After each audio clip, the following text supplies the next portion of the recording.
ซ่อเสียงผู้ไทยขอกราบสวัสดีและสบายดีพ่อแม่พี่น้องสุขุสุขคนมื้อนี้ก็กำลังกะห้างหากะเกมมางานดองลานเช้านี่แหละก็ยังบ่ได้แล้วพี่น้องมื้ออื่นผู้จังมือเป็นมือดองมือผู้แขนนะมื้อนี้น่ะเป็นมื้อห้างหากะเกมแล้วก็เป็นมื้ออันตอนรับแขกมื้อแรงพี่น้องแล้วก็มีนักร้องมีศิลปินมาหลายคนเด้อพี่น้องเอ้ยมากหน้าหลายตาพอสมควรเฮากับไปเบิ่งในงานบรรยากาศน้ำกันตอนค่ำๆตอนนี้กำลังจัดโต๊ะจัดตั้งเต็มท่าญาติพี่น้องแล้วก็แค่ทีวีฮับเซิร์นมาแล้วพี่น้องเบิ่งน้ำกันแต่ว่าเพิ่นยังบ่ทันมาแล้วตอนนี้แต่ว่าเฮากำลังจัดโต๊ะจัดตั้งท่านะนี่ก็คือพอเขาเอง สบายดีพ่อ อยู่ดีมีแห้งเลยอยู่ใต้ห่มสามสาคือเก้าพี่น้องยังบ่ทันได้แล้วกำลังห้างหากะเกมอยู่อันนี้ก็คือเพิ่นประดับไว้อยู่กลางเวทีลำวงมือแรงเบเฮอร์ตัวนี้ เบเฮอร์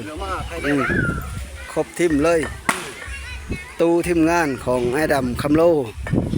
เพิ่นสิมาลงซอยมือแรงของอาจารย์จับป่าเสียงผู้ไทยกำลัง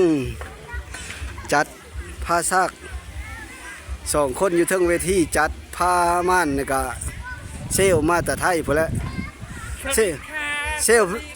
ชาลีบ่จ้ากำลังจัดผ้าซากเนาะเซลเนาะมาแต่บ้านหน้าสะเม้งพี่น้องมาแต่ดอนตาลเพิ่นและเชลเพิ่นมาเที่ยวนะมาดินมาเที่ยวนี่แหละจัดงานใต้โฮมสำซาเป็นลานสาวของเขาเองพี่น้องลูกอ้ายคันว่าอะไรกันดินี่ก็ลานทรายเบิ่งรูปเจ้าสาวเจ้าบ่าวน้ำกันนี่เด้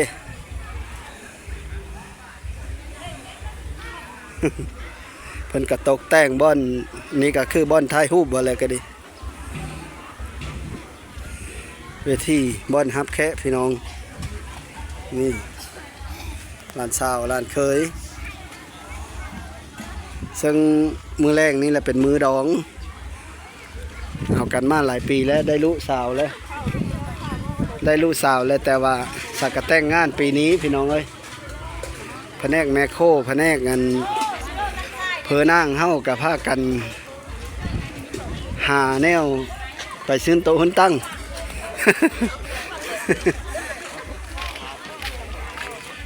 จัดขปุนบออาหารหวานข้าวครบหมดหุ้นโต๊ะหุ้นตั้งเต็มท่าญาติพี่น้องมาโฮมแมลงพูนซุ่มตักขปุนโคศีลโคนั้นหึนโต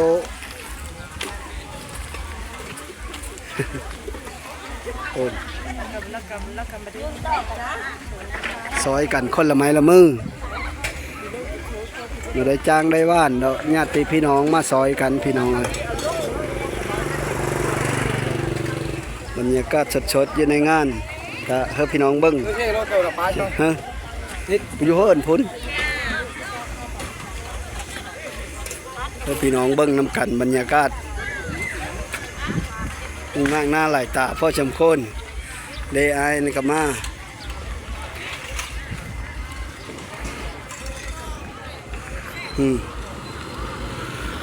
แค่ไปไทยมาเมื่อแรกนี่ก็ถือว่าโม้นนะพี่น้องเอ้ย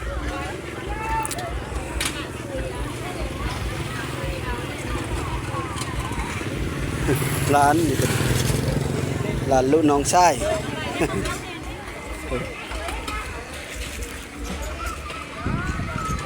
ถ้าลุ้นถ้าเบิ้งน้ำกันพี่น้องชักน้อยนักร้องมาฮอดมาหมดนับเพิ่นว่าถ้าว่าจิมมี่บ่ติดธุระก็สิได้มาจิมมี่ก็มารถไถเพิ่นไปขายมันนี่ รถไถไปขายมัน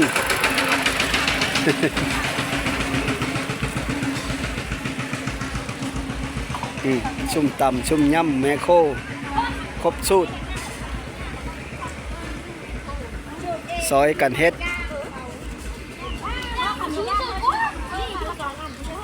ตัวนี้ก้อยหนังเนาะกำลัง เต็มก้อยหนังนี่เฮ็ดแซ่บๆเด้อ มีแต่คนงามเฮ็ดมีแต่คนที่ร้ายคนงามก็มีมาเฮ็ดคันมันมีแซ่บเลยเฮ็ดหลายแล้วบ่หมดเนาะ อันนี้แก้ว2แก้วนี่ ใส่เสื้อสีเดียว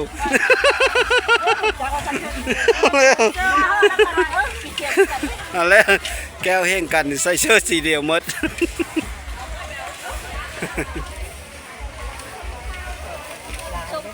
อะไรอันนี้นะมีแต่คนมาซอยงานแต่ยังบ่ทันได้มาแค่นะพี่น้องเอ้ยมีแต่ญาติพี่น้องเฟอนาง อันนี้ก็ผู้สาวมือสาม สาวปิ้งปลาคอปันอุคลุกอยู่เนาะนะจัดไปเอาหวานพี่น้องเอ้ยบรรยากาศย่ำคำยูเตอร์โฮมสัมซาบ้านนาปอดเมืองอาสุพรแขวงสวรรณเขตกำลังเต็มงานครับญาติพี่น้องงานดองแมลงมาอุ่นดองน้ำกันเด้อพี่น้องเด้อ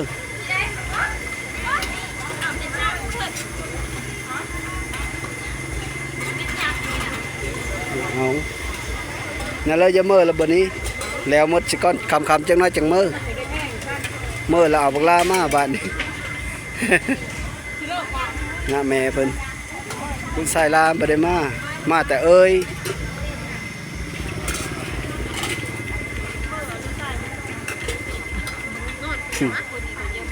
โอ้จะผู้สาวได้นี่แหละ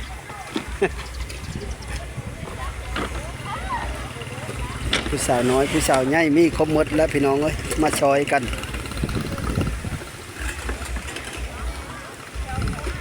นี่นั่น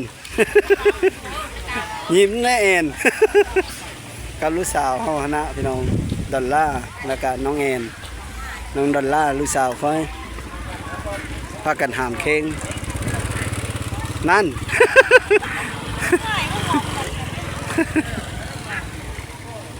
ลุกอยู่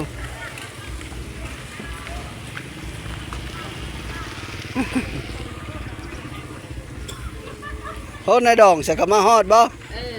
สบายดี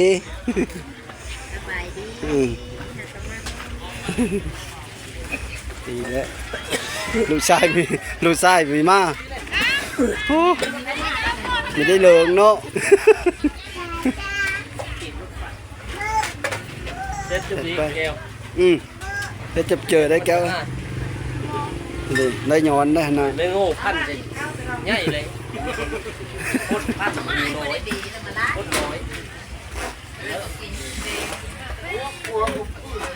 พื้นที่กว้างขวางทุกคนเลยสบายครับซ้ำชิจัดงานก็ได้มันกว้างอยู่ข้างวัดบ้านนาปอดใต้ห่มสำสานี่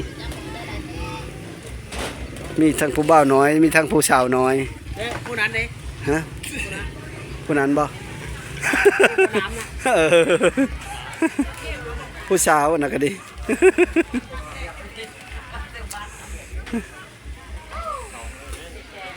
โอ้เตอร์ผมสำสาแล้วได้พี่น้องเอ้ยเมื่อวานนี่เอางาอ้อมีน้ำพดใหญ่เชิญนะโทยไปหายายฮะเอาปัดปอบเพื่อเอ้ยผู้เจ้าจะเจอยูทูบเบอร์จะเจอปัดปอบย่านกล้องมีหวาดอกมันเป็นตาแล้วนั่นเจอข่าวได้อยู่บ่ได้ไปเลยเขากองนะเขาบ่ได้แล้วมันบ่ลมได้ใหญ่ชำนี้เลยยันว่ามันแตก คนบางใหญ่ปัดเจอเขากองเอางามแน่โอ้ยงามเลยฮะ เอ้ยได้นี่สบายดีได้ เอ้ยสบายดี สบายดีกับนบเอฟซีนะแม่ สบายดีสิ เออ อามางานดอกอันล้าน อืม อยู่บ้านนาปอได้ดีนี่นะ โตนะอยู่บ้านเลย อยู่บ้านบุ้งนาดีไปเอาหัวอยู่พุ่น แล้วจักปีละ ผู้สาวกว่าปีเลย 20กว่าปีเลยเนาะ ฮะคอยนะบ่อายุคอยนะ บ่ไปเอาโผอยู่พุ่น20กว่าปีแล้วเนาะ 20กว่าปีแล้ว อายุจะ17เนาะ โอ้ 47 47บ่เฮ้ย 47 48 ได้บ่ นี่ลูกสาวนี่ก็ ว่าไงบ่ ลูกสาวเฮานะ ลูกสาวเพิ่นน่ะสวยๆได้ โอ้บ่เว้าแล้วเว้าลูกยูทูบเบอร์ อยู่ซุปเปอร์เขาก็อันนี้อันนี้นะ แม่นเลยนากาลูกเพ้อน่ะก็ดิสองคนนี่ก็ บ่ได้เองติดตามเบิ่งเด้อ ตึ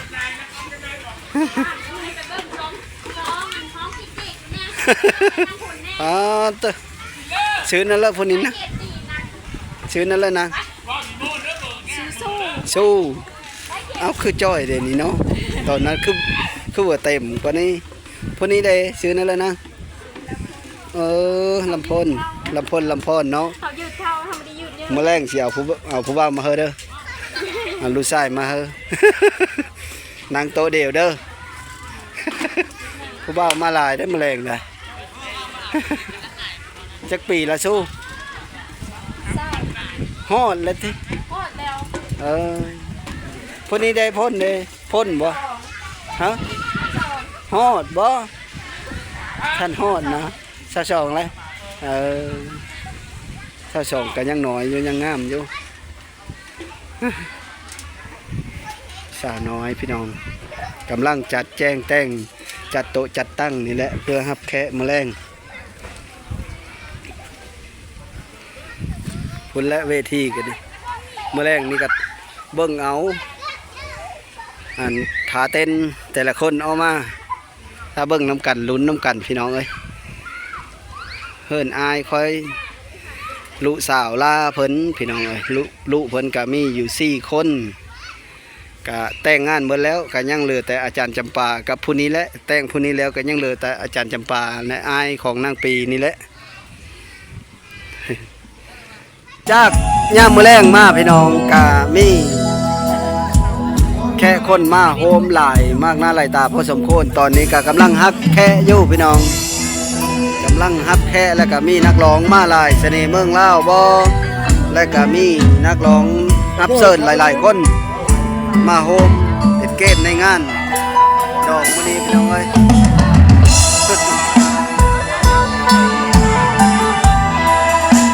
แซ่บผู้สาว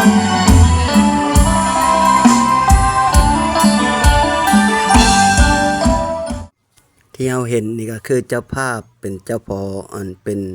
พ่อแม่เจ้าสาวพี่น้องอายของค่อยเองซึ่งอันนี้ก็คือลูกสาวของค่อยแล้วก็นางเอ็นและก็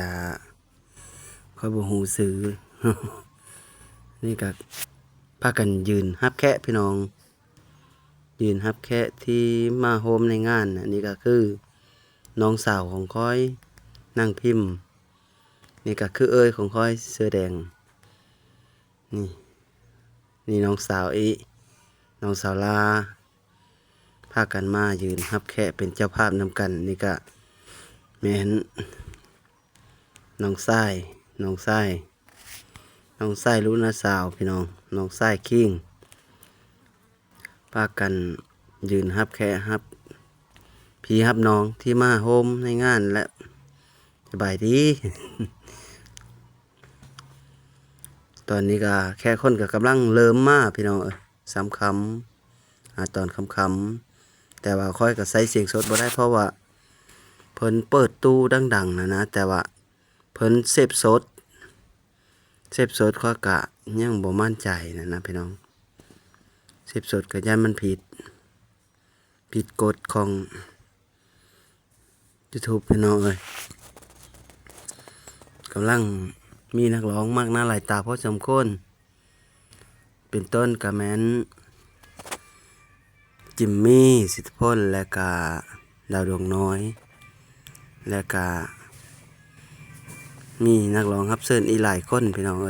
คอยกะชื่อบ่ได้ ยุทธสารวัตรและก็มีนักร้องไอ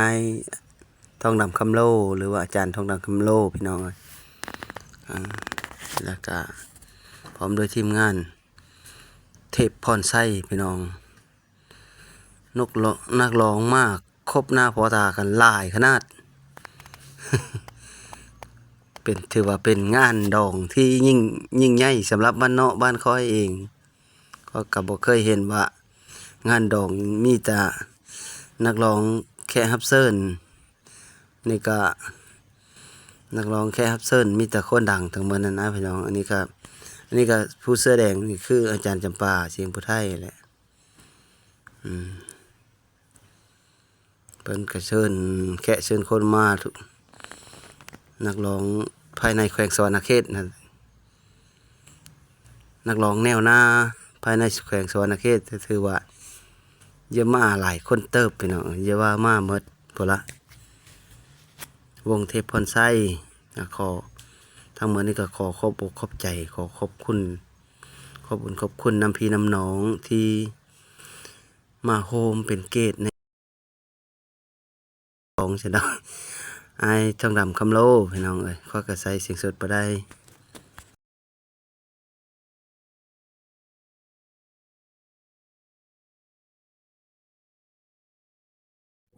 แล้วก็มีนักร้องฮับเซิร์นอีกหลายๆคนเป็นต้นซิลิคอนยุทธสารวัตรนี่ก็คือซิลิคอนพี่น้องกำลังร้องขึ้นเวทีอยู่โมนเป็นโมนเลยพี่น้องมีมากหน้าหลายตานักร้องนักล่ำมีแต่แนวหน้ามีแต่นักร้องดังๆทั้งหมดอันเดสาวซิลิคอนนักร้องสาวเสียงดีนักร้องสาวเสียงดีมาจากสวรรณเขตพนแล้วพี่น้องมาโฮมเป็นเกตในงานดองของหลานสาวค่อยนี่แหละนางปีกับเท้าผู้พี่น้องอันนี้ก็คือญาติพี่น้องทั้งฝ่ายหญิงและฝ่ายชายมายืนฮับพี่ฮับน้องหรือว่าฮับแค่ที่มาที่เซิร์นมาโฮมในงานนี่แหละพี่น้องครับด้านน้ำฝนงามเอามือมาจับเจอไหมโอเคเย็มเด้องามเลยน้ำฝนงามเลยน้ำฝนงามมาเลยเนาะอย่าดูว่าฝากคนบางวันบนเส้นให้นกแต่ประธานพอดีนกในตัวในตังแล้วก็ได้เนาะนกมันสูงงานนี้มาเตรียมความพร้อมเป็นทีมห้อยแล้วนำด้านหน้าเวทีอันนี้ก็คือหอบเจ้าสาวเจ้าบ่าวพี่น้องหอบเจ้าสาวเจ้าบ่าวหอบพรหมฤกษ์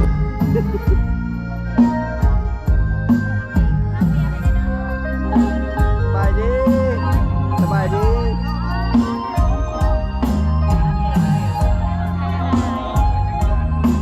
บรรดาแขกเฮาได้หมดได้เซินได้คำคืนมื้อนี้ประจันเนาะจะสร้างบรรดาแขกเฮานี่ทุกประดาความสุขสำหรับมื้อวันหมดเซินนับเบิ้ลในคำคืนมื้อนี้อันมื้อนี้ใครได้มาในผู้สวยได้กันผู้พ่อไม้ฮักมาได้น้อยใจเมืองที่น้องล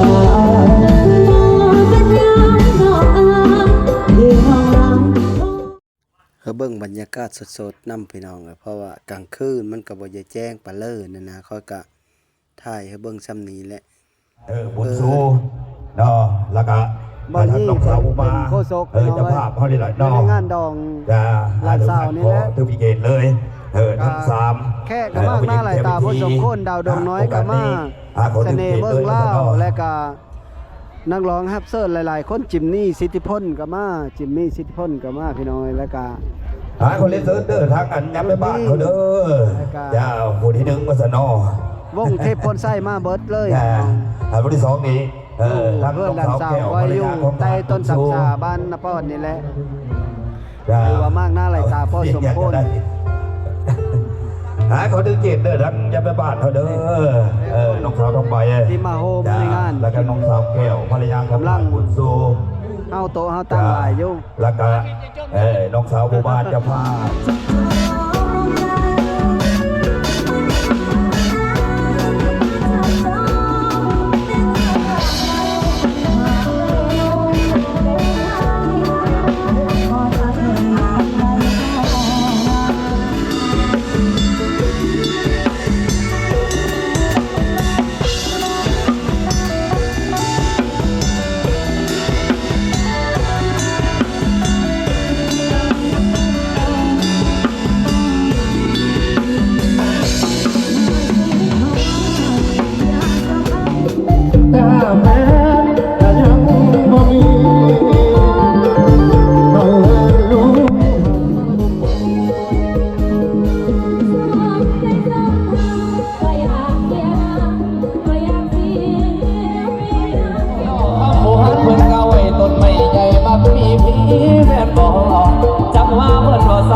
เจอเพลงมันๆเข้าไปผู้สาวผู้เพอบ้านคอยอ้อมาย้อนบ่เฮาเว้าพี่น้องโมดเป็นโมนเลยพากันสลิกสลั่นแต่ญาติพี่น้องลูกหลานของข้อยเองนี่แหละน้องนุงของข้อยเองนี่แหละพากันม้วนกันซื้นแต่จนเฮ้อแต่อ้อคอยกันนี่ โมนเป็นโมนเลยเมื่อคืนวานนี่นะพี่น้องสมปิเพื่อสิเฮ็ดแต่เพื่อสิเฮ็ดหมดเลยเนี่ยเพลงมันทั้งหมดเนาะนักร้องดังๆทั้งหมดได้เนาะแต่ค่อยก็ว่าโมนอหลีซ้ำคอนเสิร์ตมาเนาะทุกคนเอ้ยนักร้องมีแต่นักร้องแนวหน้าของแขวงสวรรณเขตทั้งหมดเนาะโมนหลายเลยพี่น้องเอ้ยหลังจากเฮางั้นดองเมื่อคืนนี้ก็ถือว่าสมควรพี่น้องชอดแจ้งก็ป้องเลยรายการมือตอนนี้ก็ได้เวลาเฮาพาขวัญแล้วแต่ว่าผู้แขนเจ้าสาวก็แล้วจังยังบ่ทันได้แห่เจ้าบ่าวมาพี่น้องตายละลูกสาวคนได้นี่นะนั่งน้ำฝนพี่น้องเส้นนี้ยังโมเมนต์ธรรมดาเลยอ่ะ โรยแล้วน้ำฝนโรยแล้วป้าเด้อ มาช่วยกินข้าวก่อน พระโพธิ์ทิศเด้อเงินน่ะเด้อพระโพธิ์ทิศเด้อปั่นกันเด้อปั่นกัน เป็นพวกคุณเนาะเดี๋ยวเนาะ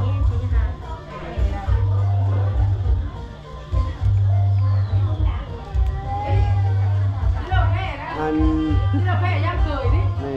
ฮะแพ้ยังเคย ได้เวลาแห่เคยได้บาดนี้แห่ช่องตัวเจ้าเบ้า ได้เวลาไปได้แหกเคยแล้วไปเลยไปนั่งหาเนาะ ได้เวลา คนไปน้ำพอมันเด้อไปแง่เพราะมันแถวแหกเคยแล้ว กำลังตาม อันนี้ก็คือบรรยากาศอยู่รอบเนาะทางเนาะเฮิรนเนาะพี่น้องบรรยากาศมีญาติพี่น้องมาโฮมซอยคนละไม้ละมือตะแกงแบงเบอร์ตอนนี้ก็จะย่อพาเข้าได้กับป้านนั้นพอเยอะส่งตัวเจ้าบ่าวหรือว่าแห่เคยได้กับป้านนี้หลดขล้นกันแล้วบาน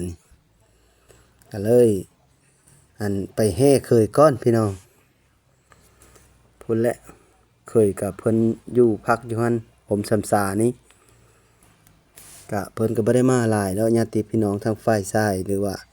ตาดองทางบ้านหนองกระพุ่งเพิ่นว่าบ้านดงกระพุ่งพี่น้องเพิ่นและทางบ้านกกแดงดอนกองเพิ่นละอันทางตาดองในดองหรือว่าทางเจ้าบ้านเจ้าบ่าวก็พี่น้องเอ้ยก็พากันไปแห่เอาเคยบ้านนี้จะนำฝนงามแท้จะนำฝนงามแล้วมาเลย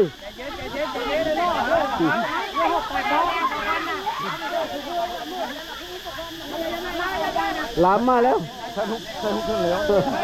เขาเลยได้เขาให้กันได้มาลามใหญ่นั่นลามใหญ่เนี่ยมันแล้วว่ายังคุณน้ำมันมาเลยไปแล้วโอเคผ่านมาเลยหมดแล้วโยโยโยโย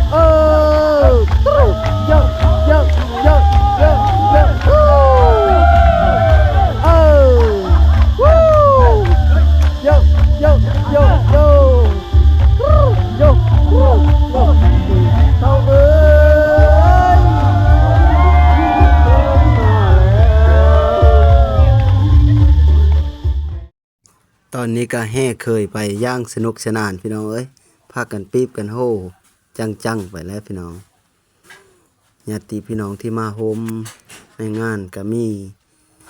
ผู้ใหญ่ก็คืออ้ายทองดำคำโลดและก็พ่อหลามเพิ่นเฮติเนาะแล้วก็มาฮอดเฮิรนเจ้าสาวก็มีหลายด้านเด้อพี่น้องประตูเงินประตูทอง5 คัน กะเพิ่นยังแพ้นี่กะอันลงท้ายกะเสื้อซ่องเฮ้อผู้ละ10ละ20นี่แหละครับด้านขึ้นเฮิรนเจ้าสาวเพิ่นก็เสื้อซ่องเฮ้อใหญ่เฮ้อแต่ละด้านบรรยากาศก็ม้วนหลายพี่น้องอันนี้ก็คือหญ้าหรือว่าอัน ในดอง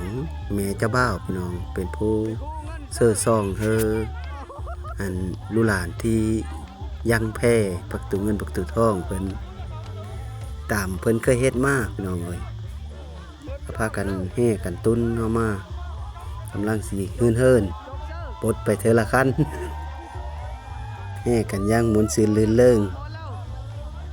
มากหน้าหลายตาพอสมควรอยู่เตอร์ผมสำสาใหญ่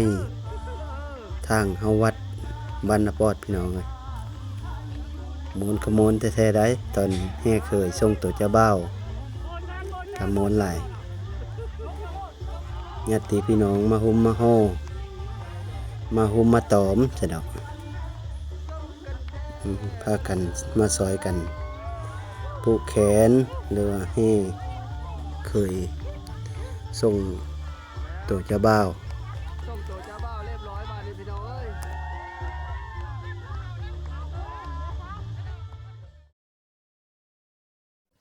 ตอนนี้ก็แห่มาฮอดแล้วกับเฮิ่นพี่น้องเฮิ่นไปแล้วก็ผู้ขัดคล้องนะครับมาผู้ขัดคล้องผู้พ่ายถงพี่น้องฮีดผู้ไทยนี่ผู้หนึ่งขัดคล้องผู้นี้ก็อันนี้ก็คือพอเจ้าบ่าวครับหลังจากขึ้นมาฮอดเฮิ่นแล้วก็มาหนังอยู่เนาะนิสกรธรรมดามันบางบ้อนเพิ่นสิปลูกตู้พี่น้องอยู่ข้างเฮิ่นแต่ว่าอันนี้เฮิ่นมาหนังอยู่เกยนี่โลดได้ว่าอยู่เนาะเฮิ่นนี้ก็ได้เฮิ่นเฮากว้างอยู่และก็เต็มเครื่องซุมมาและบานนี้หลังจากแห่เคยมาฮอดแล้วก็มานั่งเฮงกันเจ้าสาวเจ้าบ้านแล้วก็เอาสนะเอาหมอนหลังจากเสร็จพิธีสู้ขวัญผูกแขนแล้วก็ไอ้ทองดำคำโลเพิ่นก็ได้ล่ำล่าพี่น้องล่ำล่าญาติพี่น้องที่มาโฮมในงานนี่แหละก็ขอให้อยู่เย็นเป็นสุขสนุกสบาย ขอกับลาวเต้ามือฮอดเฮินฮอดซ่านขับรถตลอดปลอดภัยสู่ผู้สู่คนก็ขอขอบอกขอบใจน้ำตาดองและก็ญาติพี่น้องทุกๆคนที่เฮามาโฮมในงานมื้อหลานสาวนี้ก็ขอขอบคุณเป็นอย่างสูงญาติพี่น้องที่มาโฮมนี่3มือคักๆพี่น้องก็บ่ได้ผิดเดียวเลี้ยวกันถูกต้องปองดองกันสู้ผู้สู่คนบ่ได้มีเหตุมีร่างก็ถือว่าจบไปด้วยดีพี่น้องถือว่าฮักกันแพ่งกันสามัคคีกันจนงานสำเร็จพี่น้องเอ้ยก็ขอขอบอกขอบใจหลายๆเด้อสาธุเด้อสบายดีเด้อสู่คู่สู่คนสบายดี